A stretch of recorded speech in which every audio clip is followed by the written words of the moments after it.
বাবারা, আমার মা আমার বোনেরা কোথায় আছো গো?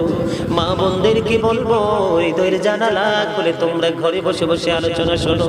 ভাই বাবাদেরকে বলবো রে, জীবনে কত ঘুমাইলা, বাঁচলে আরো পৃথিবীতে বেঁচে থাকলে ঘুমাইতে পারবা। আজকের রাত্র তুমি কুরবানি করে দাও রে আমার আল্লাহর জন্য পাগল হয়ে, হয়তো আজকের রাতের উসিলায় তুমি জান্নাতি হতে পারো। ঠিক কিনা বলে? আল্লাহ বন্ধু উসিলা দিয়ে বান্দাকে জান্নাত দিবে, আমি সেই দিকে যাইতে চাই না। কবরের মধ্যে সর্বপ্রথম বন্ধু 99টা সাপ থাকবে। মিনিমাম কয়টা?